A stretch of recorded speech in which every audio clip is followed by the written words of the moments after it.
I welcome everybody to the Make with H2O overall webcast program. This is our first one rolling out, and we're doing H2O AI Cloud.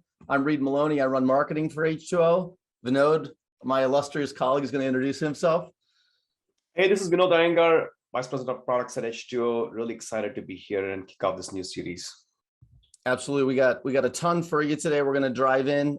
If you know us really well from the open source or you're using our AI Cloud, we have a lot of new innovation to share. We're going to be running through everything that's available in the H2O AI Cloud as part of the overview today. And Vinod's got a couple demos planned that will be hitting along the way. We also want to get a lot of feedback, not just from this session, but from the program in general, from our broader community that's out there. So we have a few polls. We ask you to participate. It'd be great for us to keep getting information. You know, we want to provide the information that you need. We want to be providing the platform and the functionality and the features that you need to be really successful in your day-to-day. And so that's another big part of the goal of this overall program is not just education, but listening and getting that feedback back. As part of that, there is both a chat and a Q&A window overall. You know, if you can put your questions in the Q&A, it helps us track whether we've answered them or brought them to you. And we do plan on leaving some time at the end of the cast today to be able to answer those questions. All right, so with that, we're going to start with the first poll here.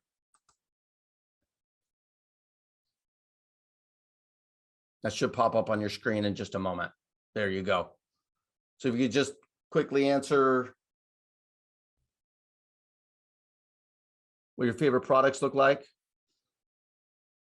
Give us a sense of what you know out there and what we're going to drive into.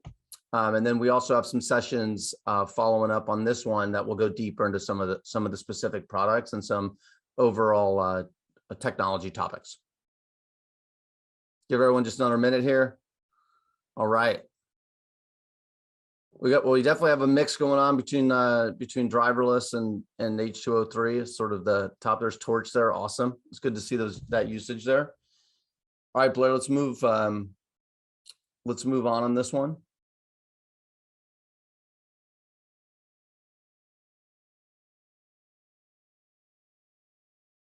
Okay, great.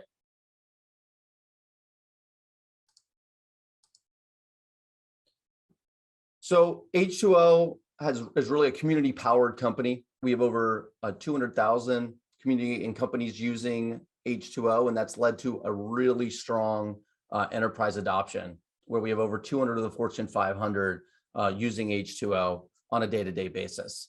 A lot of our growth has been driven by us interacting with the community, listening to data scientists, hearing what they need, and then layering in some of the top data science talent to help us on the features and products that we're developing.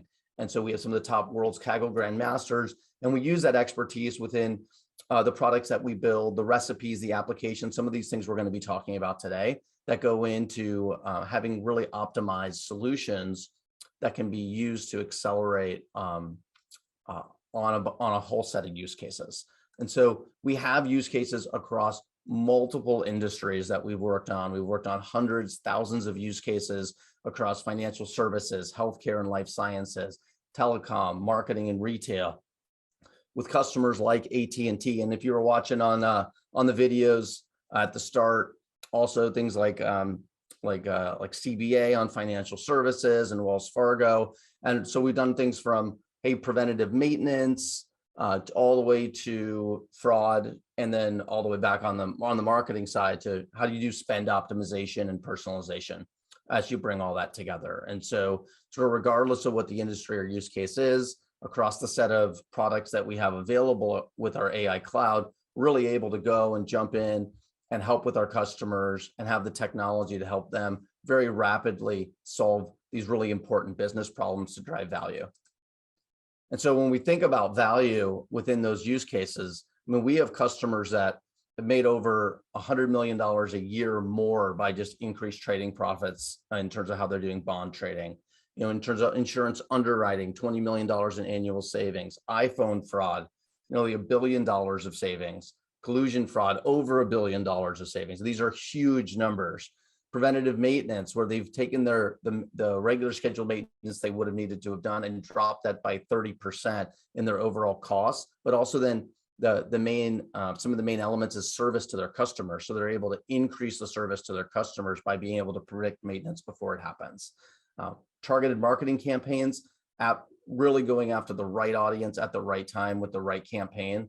And when this is multiplied by some of the largest budgets in the world and some of the largest digital media groups, this comes together and has just huge impact. So medical referrals is another one you might have heard UCSF talk about. We'll talk about that a little bit more today. But really across these industries and use cases, what we're really focused on is not just AI for the sake of AI, but AI to drive business value, or if you're a government and nonprofit organization, it's really to drive mission and mission accomplishment. All right, so why AI clouds? Why is there this investment? Why are everyone talking about AI clouds right now? There's a few main reasons, which is the age of AI is now. 85% of executives say they won't achieve their growth objectives without scaling AI. 71% in the States, 75% globally say they think they risk going out of business without being able to scale AI in the next 5 years. And so when we look at AI clouds, what we're finding is they're helping customers move past the sticking point where they get stuck in the pilot phase. And the pilot phase, we have our own AI maturity model that you're looking at here. And in our end phase, where we're helping our customers get to, and we have many successful customers who are really deep into their overall phases of AI maturity, is to make them an AI customer, where they're actually creating new revenue streams, lines of business off of AI because they've gone so far through that journey. But most of the market is still stuck in the pilot phase.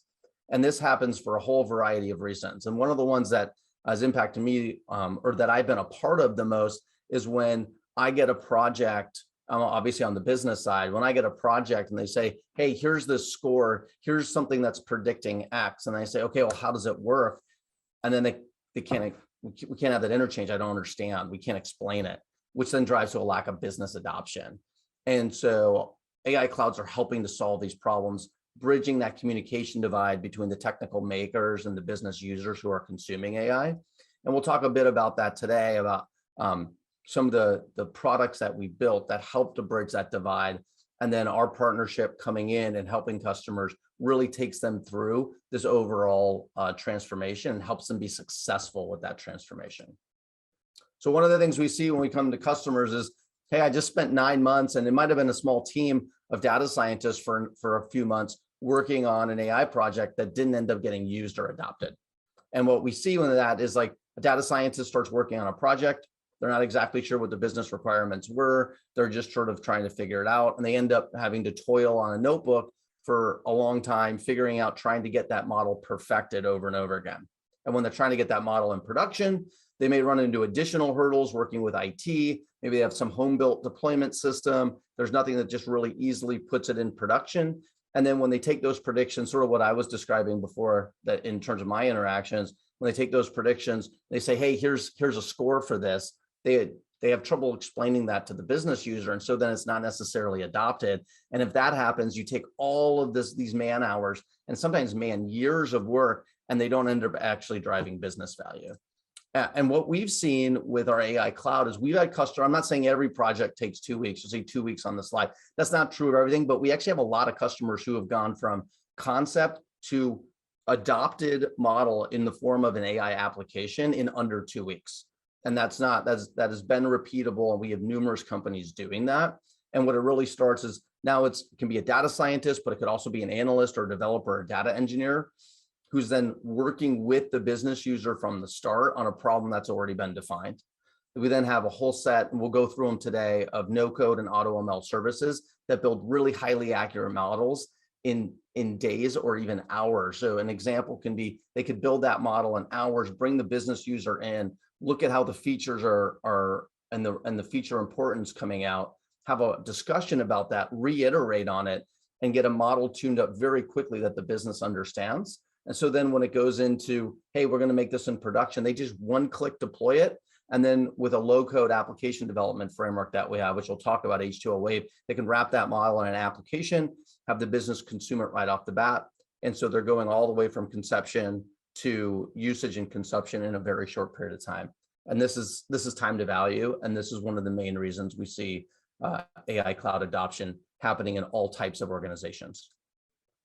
Next is once you hit that scale phase of maturity, so saw that maturity curve, so you've gotten some value, you've proven value in the organization, and the organization starts to grow, you're adding more layers and leadership, you have executives in the data sciences group, you start having models everywhere, right? So you have, hey, I might have some models running in Snowflake. We'll talk a little bit more about how we support that today. I got some development models, and some of those are with H2O, and some of those might be outside of H2O. I got some production models specifically in applications or in ML flow. I have some in H2O MLOps. They're all over, and I need a single system of record to manage that. I need to know if those models are still accurate. I need to know if there's bias that we're starting to see in models when they're in production. And then I always want to be, continuously getting better. So these A/B champion, challenger champion models, where we're testing, do we have a better model? Do we have a better model constantly? And so this is another reason we see AI clouds being adopted across the organization, is you have time to value is the first one. And then this is management at scale, and being able to understand an entire lineage across the model lifecycle. And so what this might look like in a financial services example is, hey, we're making the models, we then make these applications, and making those applications is great, but then I put them in an app store, and I can see per different department or per different line of business, the set of applications and use cases that are specific to them. So in financial services, for credit cards, that might be fraud detection. and consumer banking, we might be looking at personalized recommendations. That enables this interchange again, and a closer connection between the technical makers and the business users who are consuming AI within the organization. Okay, so what is the H2O AI Cloud? Sort of an overview of, like, why do we see adoption? Why is there so much hype about AI in general, and trying to push towards a better workbench, a better toolkit across organizations? What does ours look like, and what's in it? Okay, so we organize everything we do around making AI, operating that AI, and then innovating with it to have it consumed by the business and adding value. Okay, and all of that together helps us to democratize and accelerate AI within an organization while maintaining trust and confidence, so that you're not making a mistake or taking undue risk while you're going and making AI in a more democratized manner and at higher scale.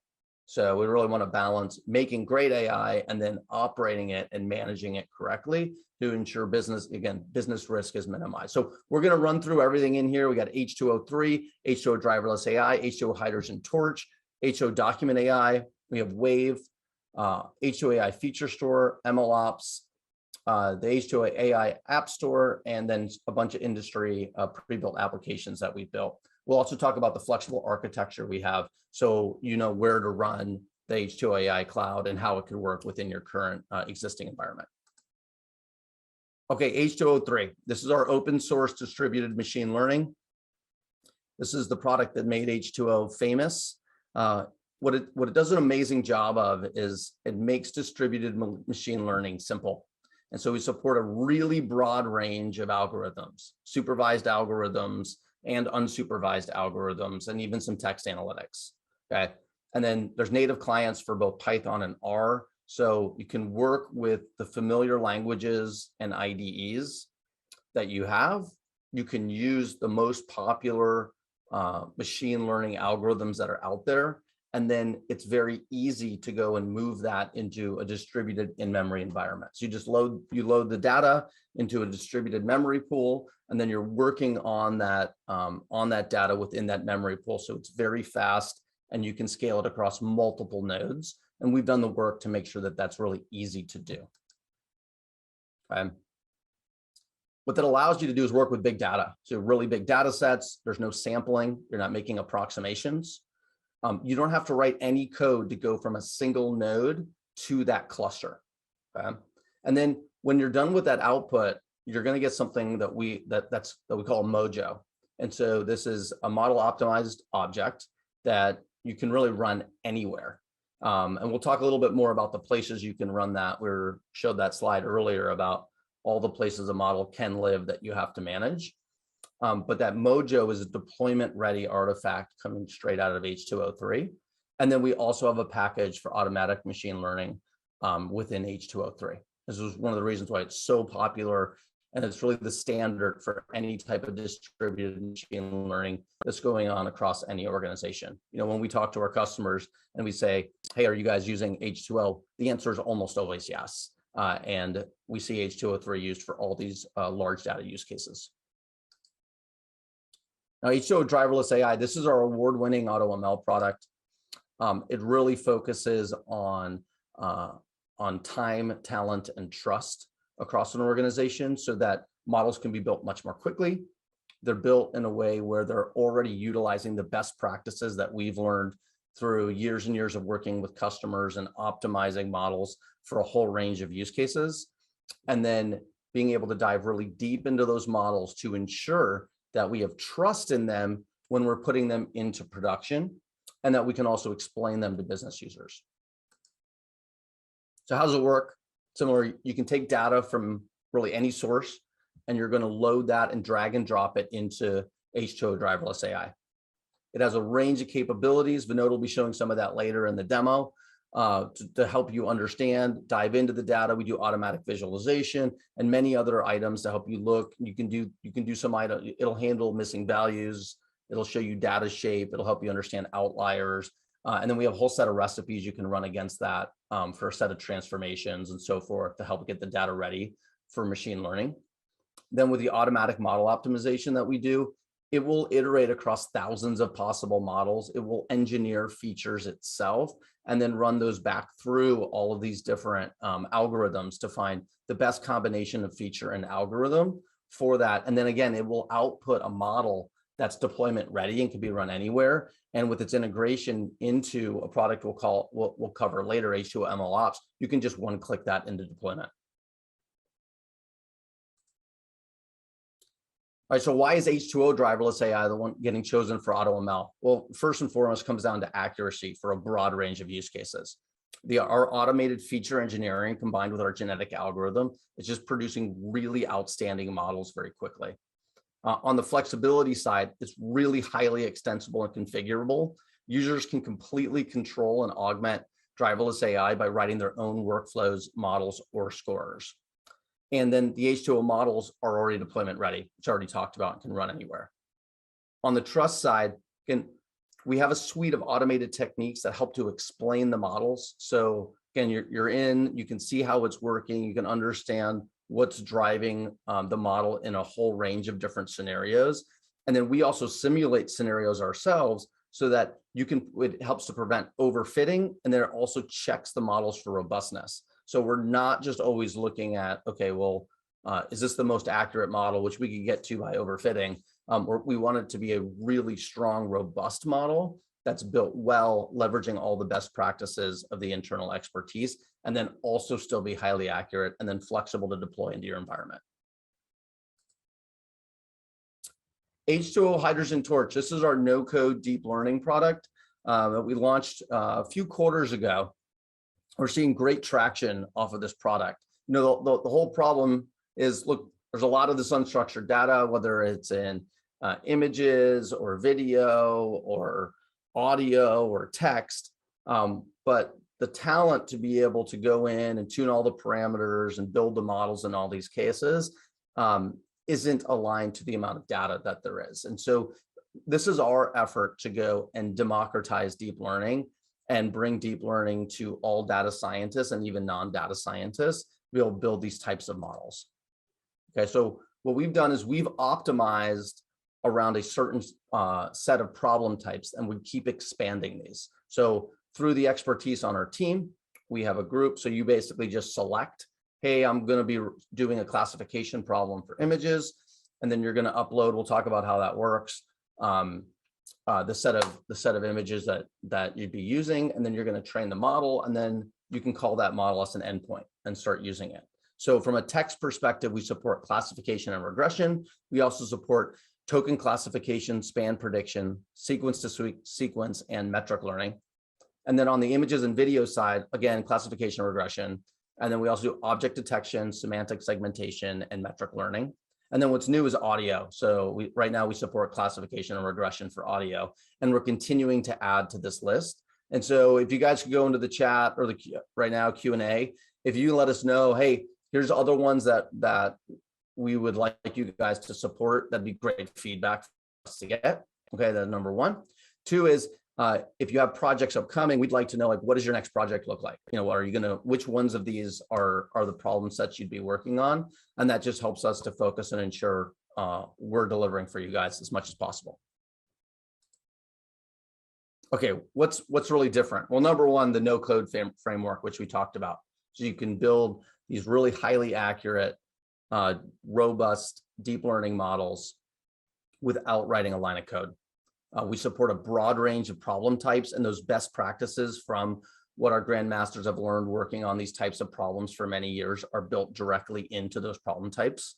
And then we enable, not only do we provide a optimal model parameter, we also enable customers to go in and you can iterate and you can still control elements of the experiment to ensure you're getting to the results and you're able to still tune in the models that you're working with. And then again, it's very easy and flexible to deploy, which you'll see is common across all of our products. All right. Another one of the engines we have to make AI is H2O Document AI. And this is all around building intelligent document models. So similar solution space, there's a huge number of documents out there that we want to understand and process and manage. And so what the product does is it provides initially a user experience where you can pull the data in and you can label it and then train on the labeled data. That's going to produce a set of models. And then those models are easily integratable via APIs into other workflows, data stores, and applications. And then we also have built in a way for humans to be in the loop. We'll talk a little bit about UCSF Health and what they did. If you saw them in the pre-video, you got even more of that story, and we have that story on our website. You'll see that they did build a human in the loop in. So if there were errors coming out of the process, the human would correct it. That would go back into the training set. They'd retrain it, and the model would get better and better and better. As it is not machine learned, but machine learning. This has worked very, very well for them around the very large number of faxes they receive every year. So traditionally, with optical character recognition, that really works for extracting information from documents where the template doesn't change and the organization has control that the template won't change. And there are some use cases like that, and Document AI does a great job on those use cases. But where it's really different is that it can take, for any use case where the document varies a lot, such as medical referrals, we'll talk about in a moment, supply chain contracts, purchase orders, where you're going to get a lot of different formats that these documents come in. We can help recognize from the format, even though it's different, what type of document it is. And then based on what type of document it is, what actions to take in terms of what information to pull and where to put it, and then some workflow elements later. And that's all built into H2O Document AI, making it an amazing choice for all these use cases where the traditional methods of doing this either manually or with OCR are producing, are either really expensive or producing really poor results. So at UCSF, what they did is they said, look, we got 1.4 million faxes coming in each year, and we're having to deal with these manually. And they had more traditional solutions, but they're having to put a lot of manual effort in on top of that. And what they ended up doing instead is say, look, maybe we can do this, maybe we can't. Let's see if we can do this with H2O. As Bob said over in the quote on the left, some in the industry told us that it couldn't be done. And so we were able to work with them, use Document AI. We're able to handle a very wide variety of templates of the 1.4 million faxes coming in, find the referrals. The referrals also had multiple different templates, and then build that straight into their workflow for then. Now when a doctor says, hey, we need to have this person referred to a different doctor, and they're sending that via fax, that whole process is automated. And so individuals are getting referred much more quickly. So yes, when we look at the value, we're like, oh, they saved 25,000 hours of staff time, and that's great. We also look at the value saying, well, now we're actually able to connect patients who need care to the doctor who can provide that care much more quickly. And so those are the ways where I think AI is really, really adding societal value, and that we're able to help organizations do that through the products that we're making in our AI cloud. Okay, once you made the model, we're still in the make section here. We want to make AI applications. And so H2O Wave is a low-code AI AppDev framework. So what happens today is we have people who make AI, and then we have the people who consume AI. And if I want to bridge that divide with an application, and I know Python really well, I now need to coordinate with other application developers or front-end developers from an HTML, CSS, JavaScript, or other type of perspective to write those elements of the application, which ends up slowing progress. I need to sit in meetings versus spending time making, and then I'm trying to bridge this divide. And this is where H2O Wave comes in. You basically take that out. You can build these sophisticated real-time applications that our business users can use to see everything that's coming in. And you can do all of that in Python with H2O Wave. So I'm going to have Vinod jump in here, and he's going to demo what's possible with an H2O Wave app. And then we'll cover some things about, why H2O Wave's great and why we see a lot of customers adopting it right now. Thank you, Reed. Let me share my screen over here. Quick. Okay, I'm going to show a couple of examples of what's possible with the H2O Wave, right? So for folks who have not known about this Wave, is basically a low-code app development framework. And for data scientists who might be familiar with, let's say, with R, Shiny, or Streamlit in the Python side, this will be like, this will maybe feel like a much more powerful and more flexible framework to build your rich applications, data-rich applications. So I have a couple of examples. First is basically a hospital occupancy simulator app that we built for some of our large healthcare providers. What this allows us to do essentially is to look at a particular metro or county, and for that predict the COVID cases or occupancy or admissions in the next few days or weeks. So for example, I can here, it's looking at California Alameda County. I can go and change it, let's say, pick a different county, Napa County, for example, and I can see the real-time predictions being updated, and I can see what the change in the different occupancies, length of stays, ICUs, etc. I can also very easily simulate. For example, this is the base rate that we know from the data, but let's say there's a particular hospital wants to change the rate. They're saying that, hey, we are seeing really high admissions and occupancies. Can you run a simulation for us? You can do that very easily, change the model, and then model goes and updates this. Right? So it's a real simple example, but a very rich application that can be used directly by hospital providers. Another example, which is basically a transaction fraud one. So this is an application that can be used by, let's say, a bank or financial services, where they want their agents or risk analysts to be able to look at transactions as they're coming in, flag them as fraud or like, highly suspicious, and then have them inspected. So here you can see transactions as they're coming in with the probability, really high probability of fraud, right? So I can go pick up a transaction. I can see why the model thinks it's a fraud. It's giving the reason codes. For example, it's saying that it's fraud because of these particular reasons. Let me make the screen a little bigger. So I can look at the most important factors. I can look at what the distribution is as compared to the common age group and other different demographic patterns. I can also go and diagnose the model, for example, right? I can change the type of model I want to use, change the type of score. I can optimize it for a different parameter, for example. I can change the fraud threshold. I can do all the species. So as you can see, and as I do that, all these get replicated. The nice thing about this whole app is that a lot of these components you see are widgets that are available natively. So you don't, as a data scientist, have to write front-end code to do this. You can generate these rich visualizations and interactive elements very easily from the Wave toolkit itself. So hopefully you'll take it for a spin, and we'll look forward to see what you do with it. Over to you, Reed.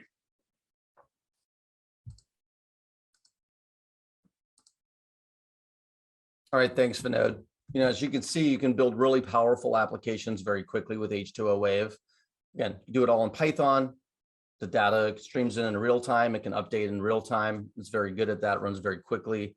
So you can build these really powerful applications quickly, and you can deploy them very right out of the App Store, and they can run anywhere as well.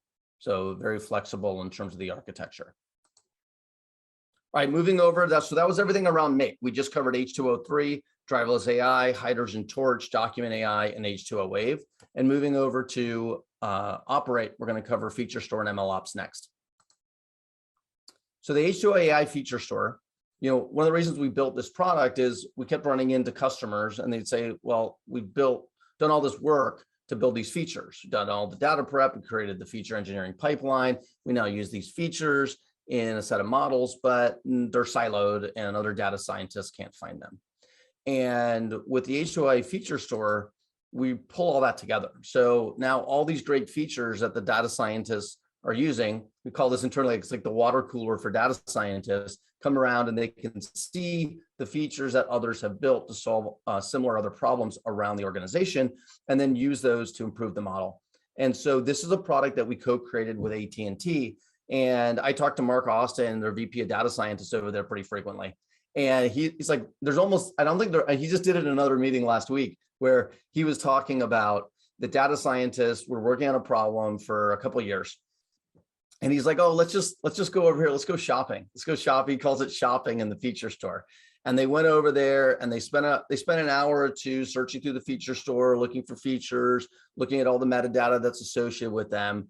And sure enough, every time he comes back, he's like, we increased the accuracy of that model by 17%. We increased the accuracy of this model by 35%. We increased the accuracy of this model by 45%. It's a continual basis of they're going in, they're finding these additional features, they're reusing all of this incredible work that the data scientists have already done, and applying them to other business problems that are occurring in the group. So really excited about this innovation for the company.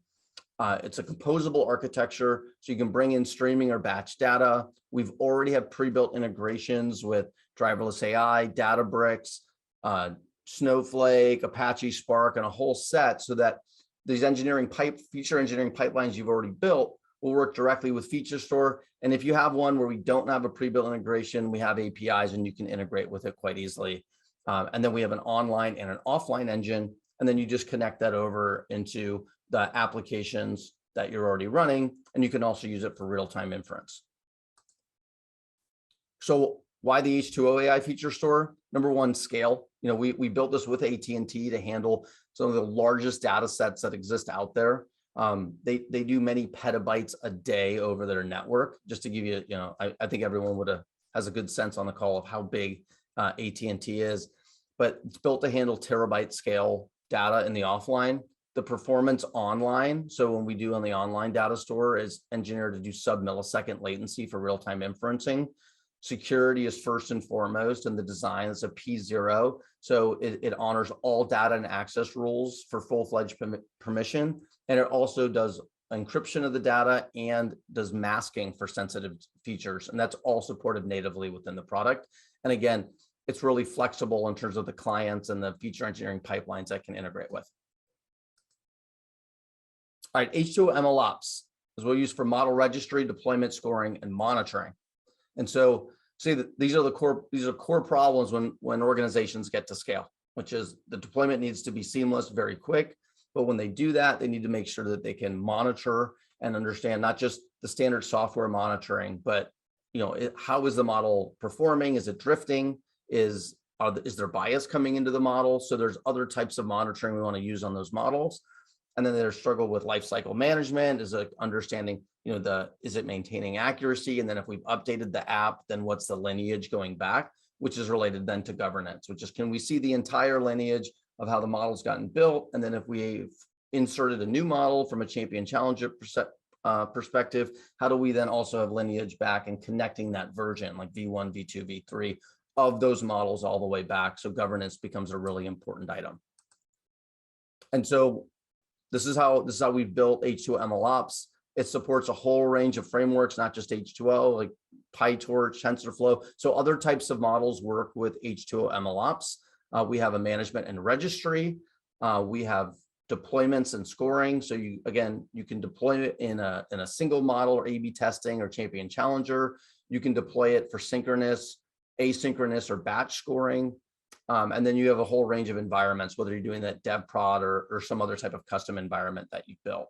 And then on the monitoring side, we monitor for feature drift, accuracy, bias, and then we have a whole set of other operational metrics. And then we also allow you to set some custom thresholds within those operational metrics to help with the management and make it even easier.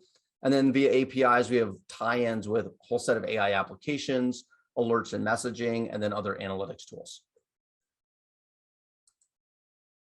And our customers are choosing MLOps because number one, it's open and interoperable. It's integrated with a broad set of AI tools, and you can score models anywhere. So you can score the models directly in MLOps, but because of the flexibility of the Mojo that we were talking about earlier, that's our model output.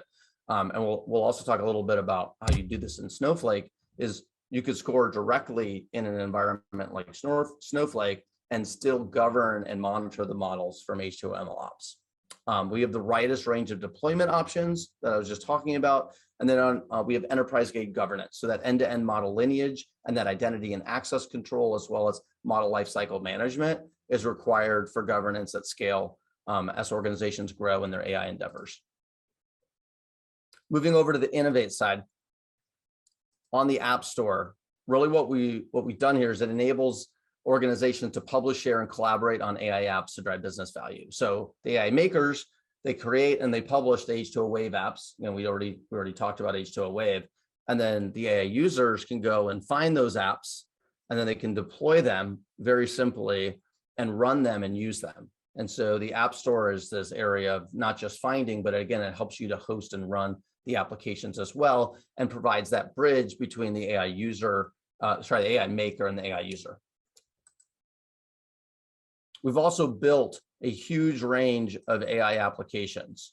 So between things that help with data scientists' best practices around model validation, adversarial model robustness testing, and then on the financial side around things like home insurance, churn, or credit card risk.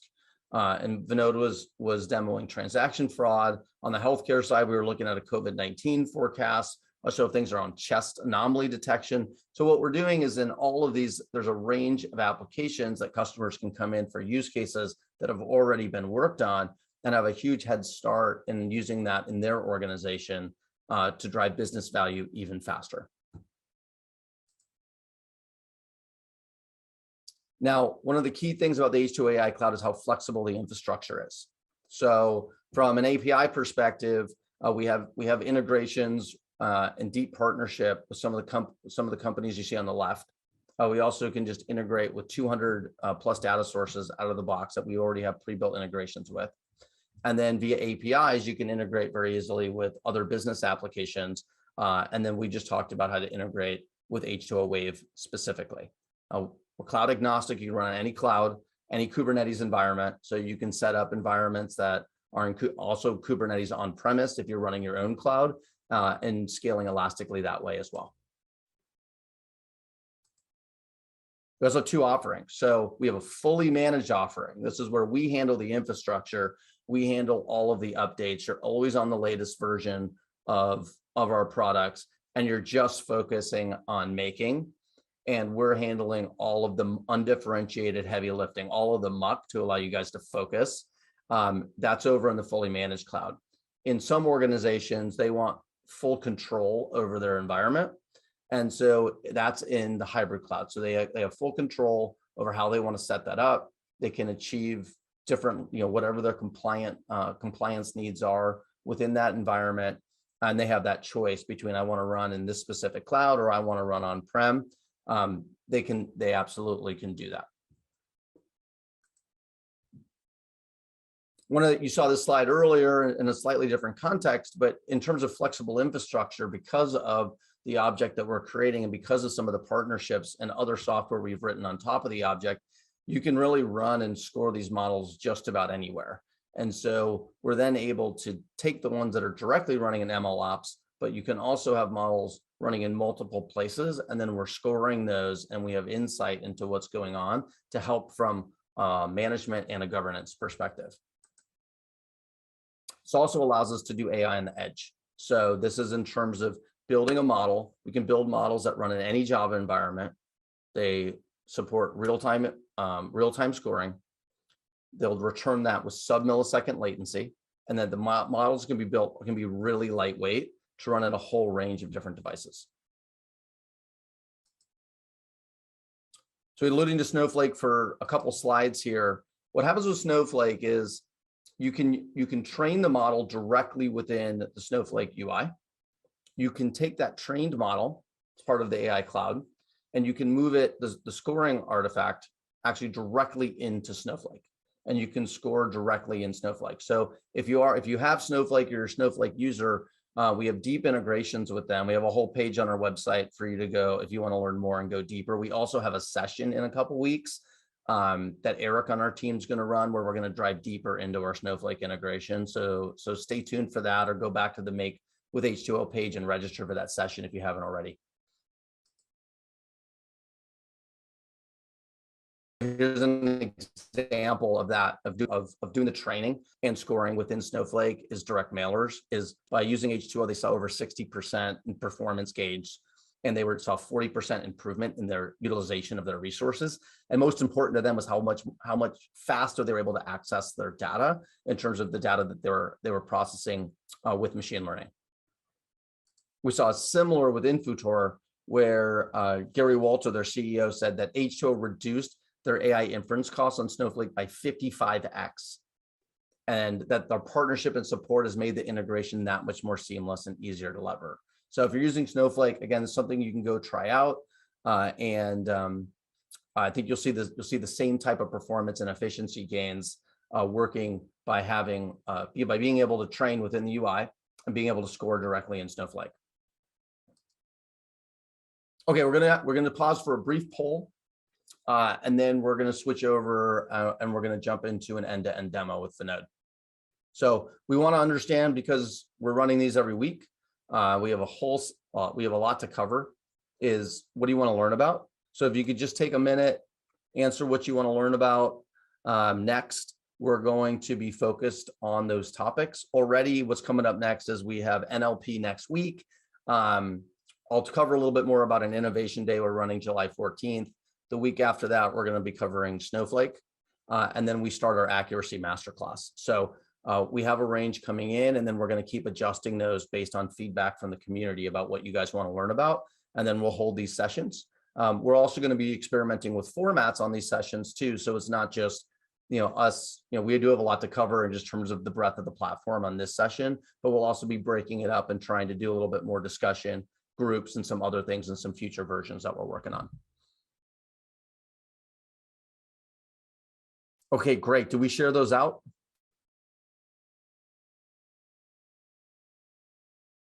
It looks like we got NLP is up at 4, is one of the highest here. We got other ones that are pretty close to next there, which unsupervised machine learning and feature transformations. Those are the top 3. So NLP is the next session. If you're on here and you haven't registered for that, please attend.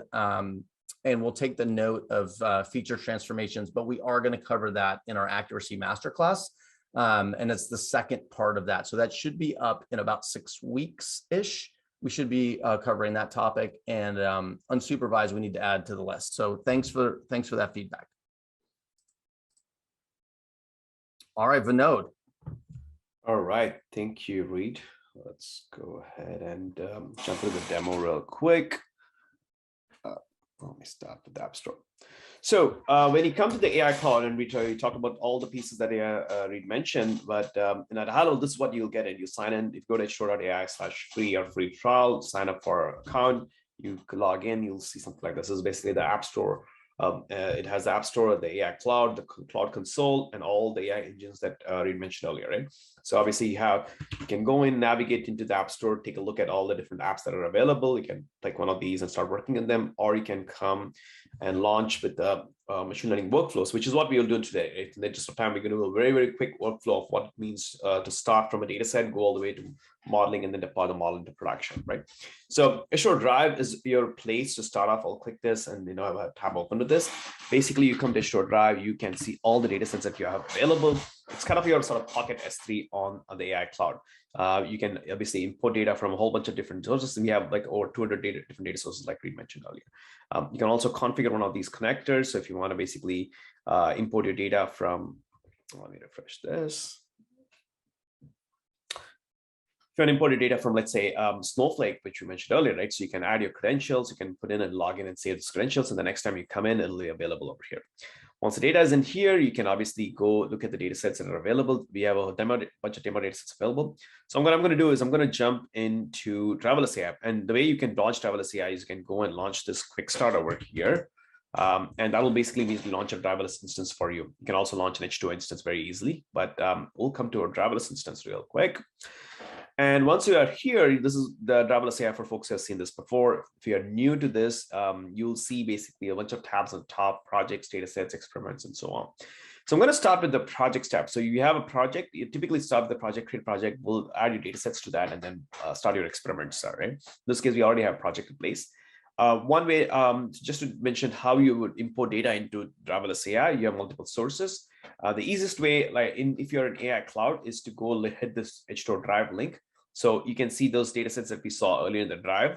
Those will all show up over here, same data sets, right? And you can import all of them one at a time. You can also use one of these connectors directly to pull in data. So I already put a data set over here, so I'm not going to run that again. But once the data set is in here, you'll see those data sets showing up. You can do obviously a couple of things. You can quickly look at the details.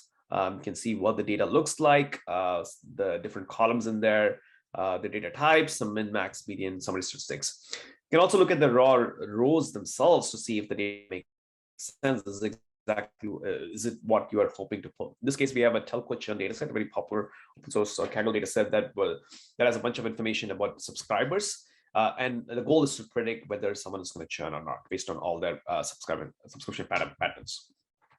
Now, a couple of things you can do over here. You can start visualizing, you can predict and do it. But before that, you can also transform this data set. So we have a couple of options to do this. First is you upload a data recipe, and we have a whole bunch of recipes, and you can write your own recipe. Recipes are basically just Python code that you can use to transform a data set. You can also apply an existing recipe. So for example, I have a data preview recipe that I can hit, and that data, it's a very, very simple recipe. All it does is picks up the first 4 columns and then shows that for me. And I can just go and look at that particular preview, right? So apply a transformation that can be done. Let me go back over here to the original data set. I can also apply live code. This is nice because I can write basically Python and Pandas code to transform my data set. And once I'm done, I can save that transformation into a recipe for future purposes as well. So it's really nice, easy to do data transformation over here. Let's close that out. Let's go and actually build a model. So I have actually created a train and test data set over here. So I'm going to just go and click that and start to build a model. When I hit predict, I get this option. It tells me, okay, it automatically, it's picking supervised, unsupervised. I can obviously change which type of modeling I want to do. In this case, we are doing supervised learning. We're going to predict whether someone's going to churn or not. The target column in this case is the one at the bottom, churn. And I'm going to use this in the classic AutoML mode. I'm going to let the machine figure out everything. So you can see it figures out based on the parameters. It says, okay, here's what I'm going to do. Here's the kind of models I'm going to run. Here's the kind of feature engineering I'm going to do. It's building basically a plan of how it's going to solve this problem, right? You can obviously tweak this. You can change everything. If you go to expert settings, which I won't go today, you have a whole host of settings if you're an expert to tweak it. But if you want to just let the machine do it, AutoML will do all the work for you, right? It picks up the right accuracy, time, and interpretive settings. It picks the right score for you. You can change that, of course. You can pick a different score if you want to, and then hit run. So in this case, I'm just going to hit run. I'm going to let the machine do all the work, and then I'm going to hit run, right? Let it start building a model. It's going to do a few things. First, it's going to check the schema. It's going to check if there are any issues in the data. We call it basically pitfall avoidance, right? It checks whether there are leakages in the data, there are drifts in the data, they're missing values, for example. It does all that work for you, right? Pre-processing work for you, make sure that the data is actually good. If it has some issues, give you warnings or at least go and fix those problems for you.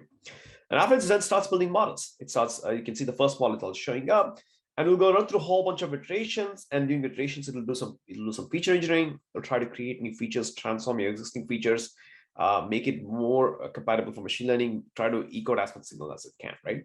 And the goal is, after a few iterations, get the best model possible with highest accuracy. Now, in the interest of time, I'm going to go into an experiment. Same data set I ran earlier, a classic cookbook style. We're just going to go this telco webinar data set. Same experiment. I finished this a little while earlier, right? So I ran this. It finished experimenting. It ran about 8 or 9 iterations. After that, it figured that it was not really getting any lift, so it closed the experiment. And you can start seeing what the different top parameters were, right? So it's saying that the contract of a person is probably the most important feature that determines whether someone's going to churn or not. It also tells you if they did contact tech support, then or the response to tech support is an important factor. That's interesting. So we kind of have a good sense, but that tells you that. So it tells you all the information.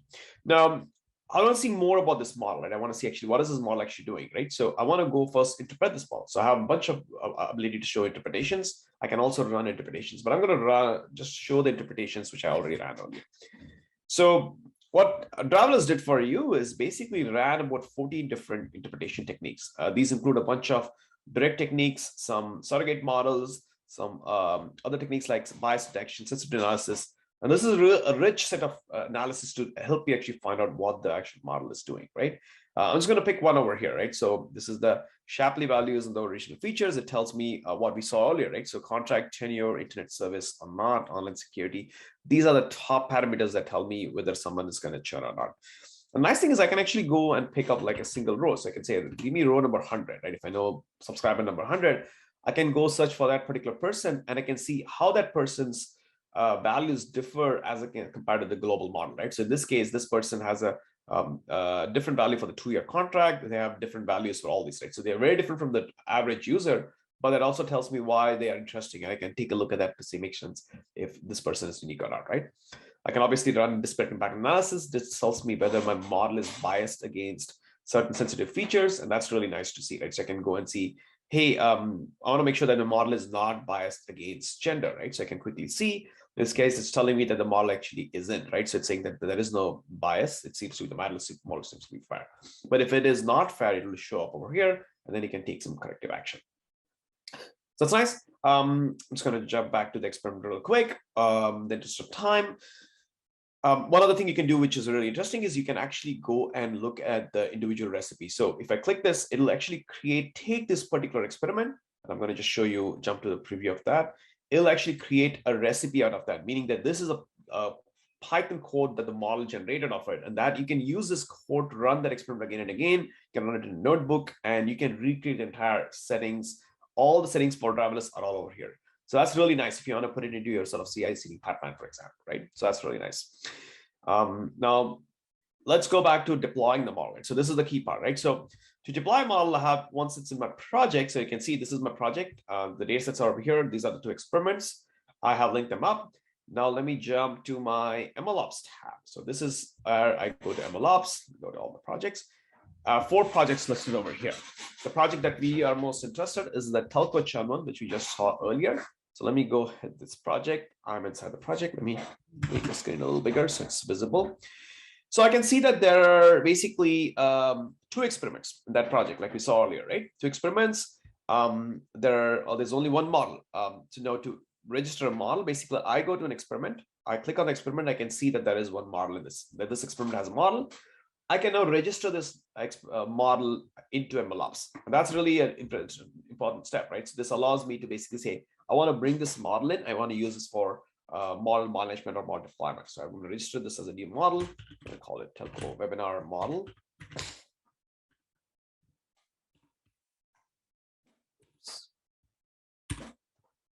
I'll leave the description blank and register this. Now my model is successfully registered. So now if I go to my models tab, I can see both those models showing up, right? Now this is nice. So I can see the model. I can look at when the model was registered.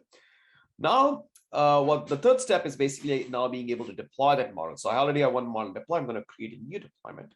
So I'm going to call it telco webinar, just keeping the same name. I'm going to pick the mode. In this case, it's a single model. I can also have the ability to do hybrid models, but we'll get to that later. I'm going to pick the select model, right? So select model gives me the 2 models that I have available. I'm going to pick the webinar one. That's the one we are deploying. I can pick the deployment tab, whether it's real time or batch. We'll pick real time.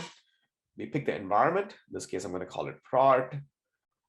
And then I can pick a bunch of parameters, right? I can pick the security level. I can pick the runtime, artifact.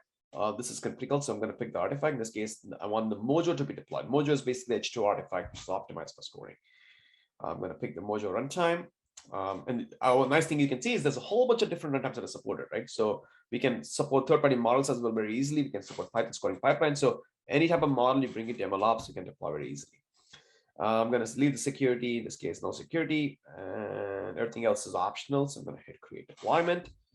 And now it's going to start to deploy that model. So as you can see, it's still pending. It'll take a few minutes. What it does is it starts spinning up a pod, putting the rested point.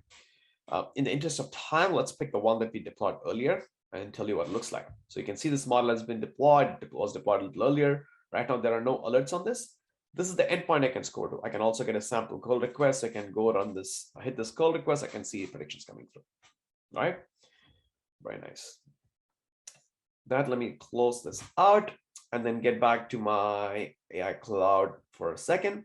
So that's basically what you saw. So here's what we did, right? We imported a data set into H2O Drive, built a model with Driverless AI. then we were able to deploy it with our MLOps. We can do something similar with hydrogen torch as well. In the future sessions, we'll cover that. We have H2O 3 coming up, so you can do that as well. So all these AI engines work similarly. You can do that work.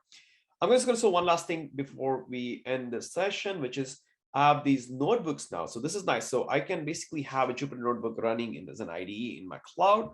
And what I'm going to do is I can open up one of these notebook instances and have basically an end-to-end workflow. So all the things we did in the GUI can all be driven through the notebook. So basically, this one notebook, I'm not going to run the whole thing, allows you to basically create an AI engine, basically, which is basically launch a driver engine, launch Driverless AI, import a dataset, the same CalCoach dataset, run an AutoML experiment, just like we did for the GUI, and then deploy that model to MLOps, connect to MLOps, get the deployment, create the deployment, view the information about the deployment. So all the things we did from the GUI, you can do it from the Python notebook as well, right? Or from the Python client.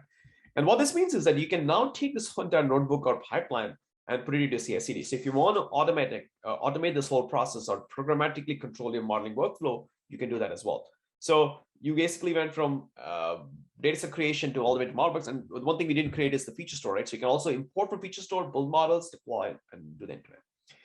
So that's in a very, very quick nutshell what AI Cloud allows you to do, right? So it's a very rich platform. It has a full IDE for building models, both with the code-first interface, also with no-code interface, and data scientists and business users and data engineers, app developers, they can all come in, collaborate very easily. It's a collaborative workflow with an entire environment. And all these apps are helping you do achieve sort of different objectives at different parts of your AI lifecycle. With that, I'm going to hand it back to Reed to close out the session. Thank you.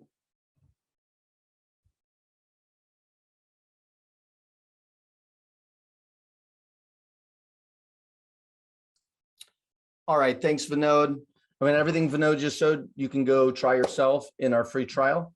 In terms of doing those end-to-end workflows, we have a tutorial in there. It'll take you through building a churn model, deploying it, and many of the other items that Vinod just showed. But you can make with it what you will. You have open access to build and test out all the capabilities within our cloud. And then just to leave you with, we have a bunch of upcoming events. One of the big ones is July 14th. We'll be hosting our H2O Innovation Day. So go check that out. Please register. We're going to be covering everything that we've launched in the last quarter and doing all the new innovation. We're also going to be sitting down and talking with our CEO and a set of customers in that about what they're seeing and doing with H2O. And then we have a whole other set that we talked about. We got NLP coming up next week. We have a document processing meetup in Singapore, London meetup, and then we're going to talk about Snowflake and choosing the right metric from an accuracy masterclass in a couple of weeks. The week after that we'll be posting, we made the decision on we're going to have H2O Document AI and getting started with H2O Document AI as the focus. So stay tuned for that. Watch emails coming through about the program and sign up for that one. Just want to thank everyone for attending today. Really appreciate it. And again, if you have questions, something comes up, let us know, and we'll get it all sorted out for you.